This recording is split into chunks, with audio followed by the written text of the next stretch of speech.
This is the CJ Wellerman Show. Hello, it's your friend CJ, and in this week's episode, we reveal how you can win every argument about Palestine with your Zionist friends, family, and work colleagues every single time. But first, please remember to like and subscribe to our show, and don't forget to turn your notifications on so you never miss a single episode. Now let's get into it.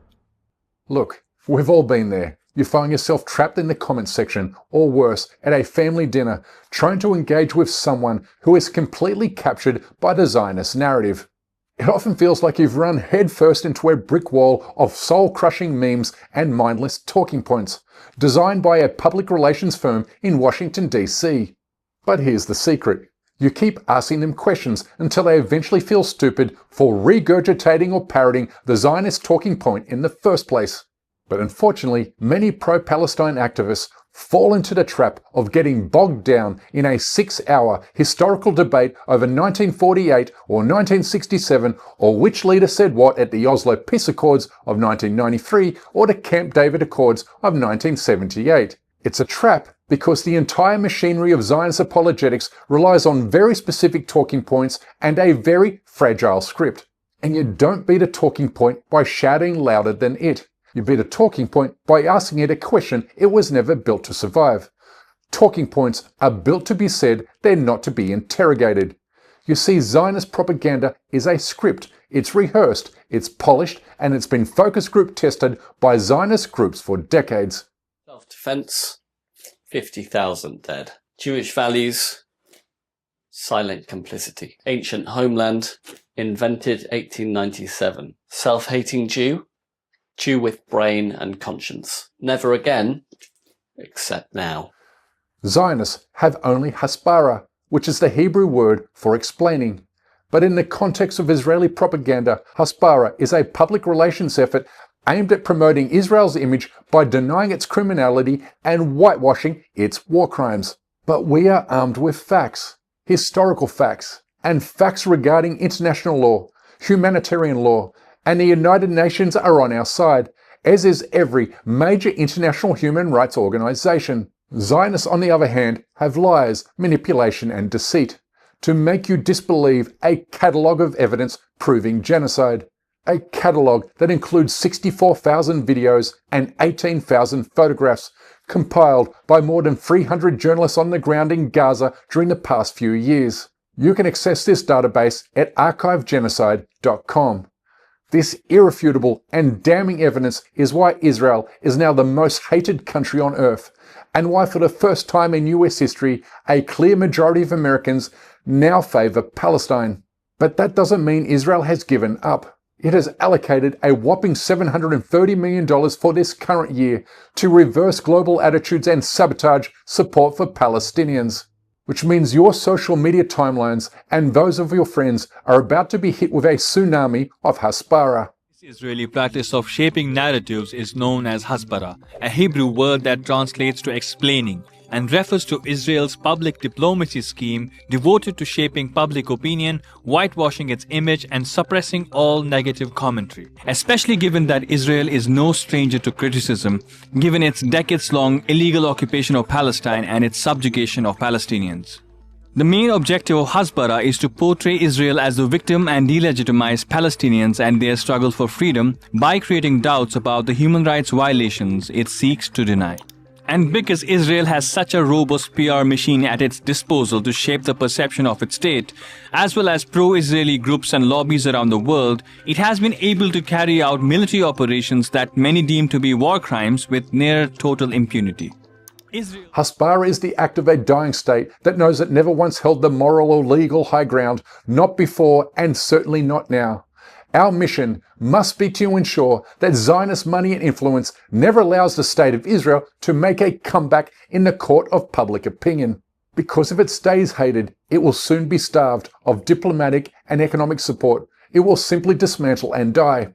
Therefore, the goal of this episode is to help you dismantle and defeat the hasbara manufactured arguments every single time, like Palestinian physician Dr. Hada Hamid did during this now famous exchange. You live on stolen land, You drink stolen water, you eat stolen fruit. I find you fascinating, Mr. Dayan. I really do. I can't understand how you have such self-assurance. A man who was born in Argentina, whose family comes from the Ukraine, and is actually wanting people, sensible people, to believe that he has some connection with my country. You and your fellow settlers, nothing other than common thieves. Obviously, we don't have the time to unpack every Zionist lie or talking point, but what we can provide is an easy-to-use, three-step framework, with each weaponizing an undeniable truth about the Israeli occupation. Starting with Step 1. Forced a definition by setting the ethno-state trap. You see, Zionists will always try to frame the conversation around Israel's right to exist as a Jewish democratic state. But you can stop them right there by asking a simple question. How can a state be truly democratic if it legally privileges one ethnic or religious group over all others? Is Israel a democracy? Of course, yeah. Of course. It is, yes. What makes Israel a democracy? Well, you can vote, freedom of speech, anyone can say whatever they want. ממשלה שנותנת חופש ביטוי לערבים, נותנת להיות כאילו ערבים וכל מיני עדות אחרות בכנסת, נותנת הכל. שהיא כן מדינה דמוקרטית, כי בסופו של דבר אני הולכת ומתלבשת איך שבא לי, ואני מביאה המון מהדעות שלי. عندنا جميع الأديان هون، عندنا الديانة اليهودية، المسيحية، الإسلام، وكمان إحنا هون ندعم، خلينا نحكي الشواذ جنسياً من ناحية بلد So it seems like civil rights are... You just watched a bunch of Israeli Jews compare Israel's so-called democracy to the democratic character of European nation-states by citing freedom of speech, the right to vote, and so on and so on. But the comparison is total nonsense because no democracy in Europe privileges the rights of Christians while enshrining discriminatory laws against their religious minorities. For example, a citizen of France doesn't get citizenship based on their DNA, while indigenous French residents are denied their lawful right of return simply because they're not Jewish, as is the case with Israel's discriminatory citizenship laws. By forcing Zionists to defend the mechanics of an ethno-state, you have shifted the debate from Israel's survival to basic human rights. You've made them defend inequality, and in doing so, you have forced them to admit Israel isn't a democracy, as explained by Israeli historian Jeff Halper.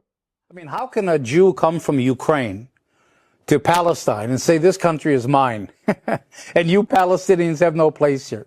You can't, I mean, if you didn't have a story to tell, you'd just be a criminal. You'd be some guy coming in and stealing somebody else's land. Well, I don't want to be that. So to justify what you're doing and explain what you're doing, you develop a whole narrative. God gave us this land, and this is the ancient Israel, and we were driven out by the Romans, and now we're, a whole story like that. This brings us to step 2. Cite the consensus, not your opinion. The moment you bring up human rights abuses, they will accuse you of bias, or worse, anti-Semitism. It's their default shield. Do not get emotional. Do not take the bait. Instead, step out of the ring and let the global consensus do the heavy lifting for you. You say, I'm not giving you my opinion, I am merely agreeing with the United Nations, the International Red Cross, Human Rights Watch, and Amnesty International. And when they tell you that the United Nations is biased, ask them if the largest, most respected human rights organizations on the planet are all part of this grand UN-led conspiracy. And then ask them if the UN was also biased when it established the State of Israel on stolen Palestinian land in 1948 and without consulting Palestinians or their Arab neighbors. Because when you rely on documented international law and exhaustive ground-level human rights reports, you are no longer arguing with them anymore. They are arguing with the entire civilized world. And they look unhinged doing it.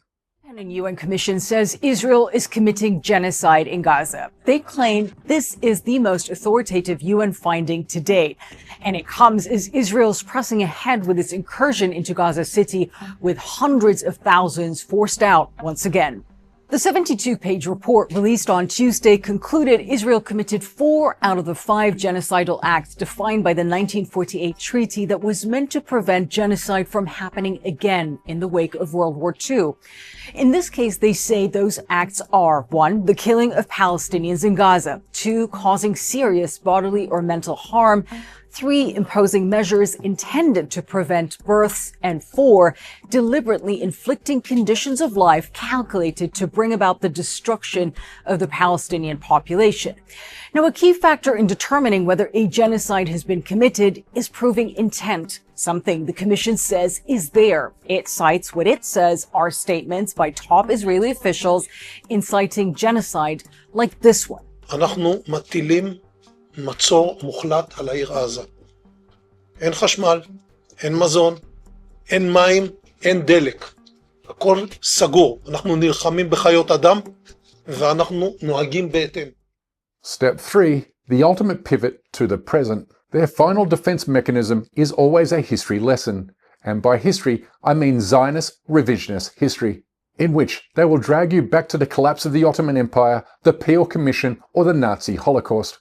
Why? Because it's easier to argue about ancient history than it is to defend an illegal occupation, a sniper shooting a child in Gaza, or a settler burning an olive grove in the West Bank today.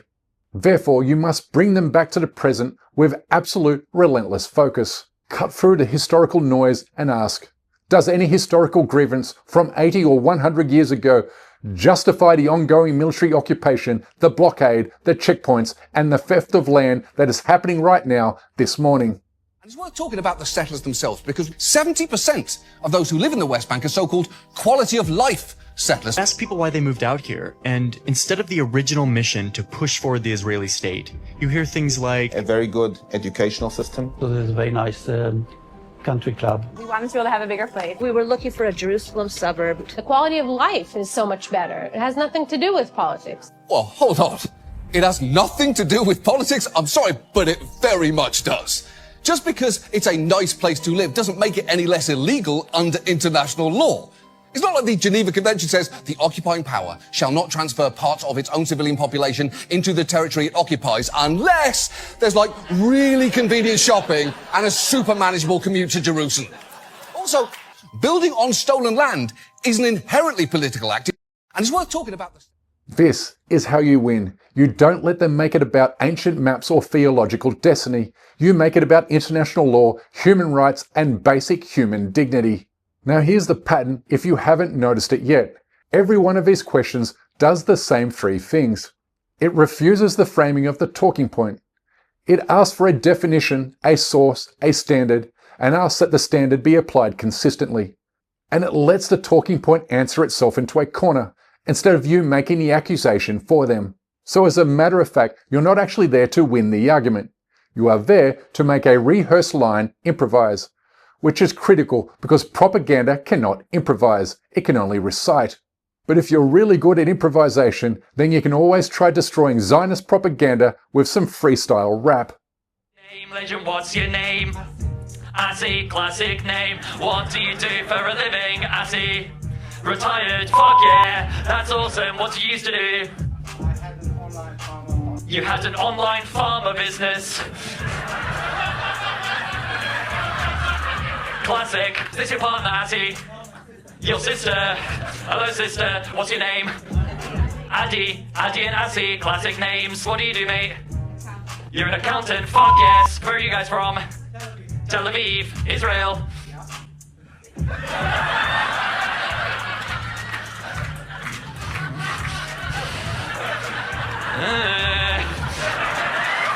You're Israeli. What's your favorite genocide? What are we talking? We're talking Armenian, Bosnian, Cambodian, Rwandan, or the one your government's committing. What's your favorite one? That one. Now, we are being quite harsh because we don't know, just because they are Israeli, it's xenophobic, we don't know if they support the Israeli government, so we'll give them benefit of the doubt. Actually, no, fuck it, I'm gonna ask what. Do you guys support the Israeli government? Yes. He's nodding. Seriously. Yeah.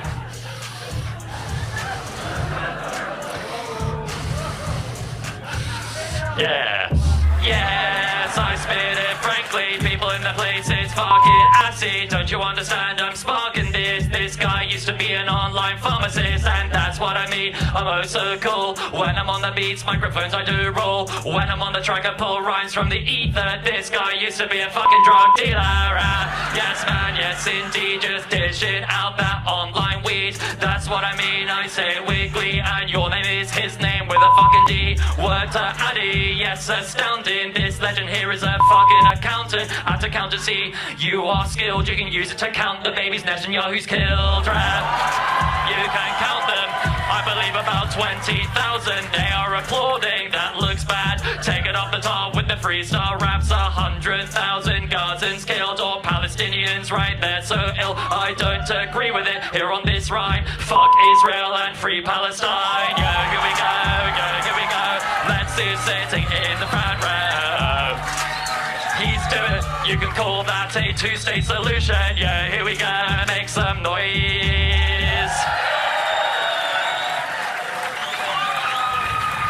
Well, the atmosphere is really awkward. Ultimately, the Zionist argument requires a suspension of reality. Your job isn't to convert them, it's to expose that suspension of reality to everyone else watching. Stick to the facts, stick to the law, and never let them change the subject. And please, continue to support independent journalism, including our program, remembering the Israeli lobby successfully pressured YouTube into demonetizing our channel nearly 1 year ago, which means we are entirely dependent on you for our survival. Therefore, we kindly ask that you please support our effort to expose and confront the Zionist lobby and other injustices in the Muslim world by becoming a member of our show at patreon.com/CJWerleman. We can't produce, sustain and grow this show without your help, and we offer exclusive content and other benefits to those who do. So whether you're watching on YouTube or listening on Spotify, wherever you are, stay blessed.